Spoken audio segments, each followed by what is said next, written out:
أهلا بكم. أنا يمنى وده بودكاست طمأنينة، مساحة هادية نفهم فيها نفسنا وسط كل القلق. في أيام نصحى فيها بتكون دماغنا شغالة حتى قبل ما نفتح عينينا، أفكار، مهام، قلق، إحساس إن في حاجات كتير متراكمة جوانا.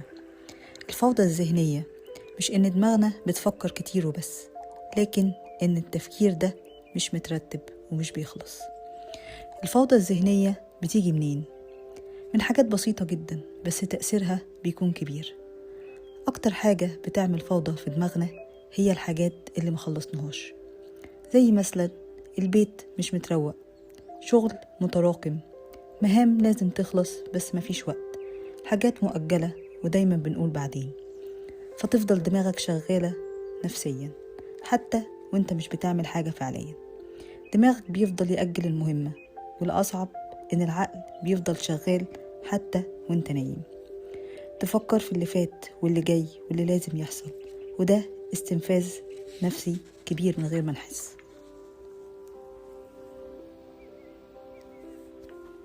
ليه ده متعب؟ لأن العقل مش بيعرف يهدى غير لما يحس إن في نظام. مش مطلوب منك تخلص كل حاجة، لكن مطلوب إن دماغك يبقى عارف إيه اللي عليه وإزاي هيعمله. أوقات الفوضى الذهنية ما بتبقاش بسبب إن ما عندناش وقت، لكن بسبب إن عندنا مهام كتير ومش عارفين نبدأ منين. أنا فاكرة في فترة كان عندي فيها حاجات كتير لازم تخلص، وكنت كل يوم أقول هبدأ النهاردة، ويجي النهاردة وأكسل وأجل وأقول بكرة. بس الغريب إن حتى وأنا ما بشتغلش دماغي ما كانتش بتسكت، تفكير مستمر، إحساس بالذنب، ضغط داخلي إني متأخرة، لحد ما في يوم وقفت مع نفسي وقلت مفيش تأجيل تاني، بس كمان مفيش ضغط كبير. قررت أعمل حاجة بسيطة، قسمت كل المهام لأجزاء صغيرة جدا، وحددت لكل جزء وقت معين في يوم معين، مش عشان أخلص كل حاجة مرة واحدة، لكن عشان أفضي دماغي من التفكير المستمر فيها. والمفاجأة إني لما بقيت بخلص جزء صغير كل يوم، الفوضى في دماغي قلت، مش لأن المهام اختفت، لأن عقلي حس إن في نظام، في خطوة واضحة جاية.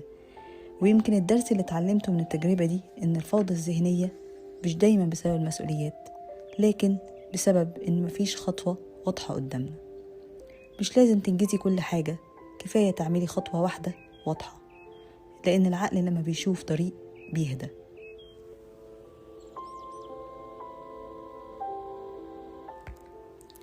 خطوات بسيطة ممكن نعملها عشان نهدي عقلنا. أول حاجة، دايما فضي دماغك على ورق، اكتبي كل اللي في بالك من غير ترتيب. اسألي نفسك سؤال واحد بس، ايه أهم حاجة دلوقتي؟ اقعدي مع نفسك حتى لو 5 دقايق بس في صمت من غير موبايل ولا كلام. قللي كلمة لازم، مش كل حاجة لازم تكون مستعجلة.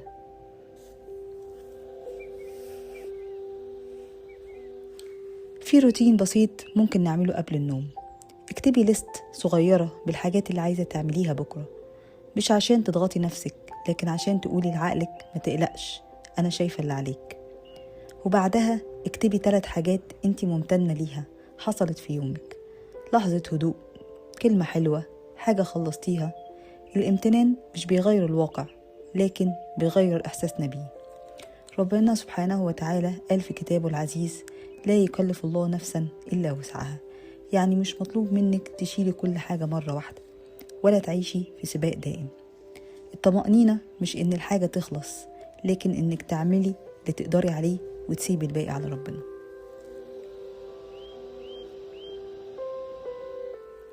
الفوضى الذهنية مش معناها إنك ضعيفة ولا إنك مش منظمة، هي بس رسالة إنك محتاجة ترتيب بسيط، رحمة بنفسك، هدوء قبل النوم. مش كل حاجة تتحل النهاردة، بس كل حاجة ممكن تبدأ بخطوة. دي كانت طمأنينة.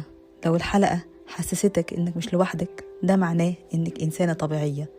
إلى أن نلتقي في حلقة الجاية، خلي بالك من قلبك وادي نفسك حقها.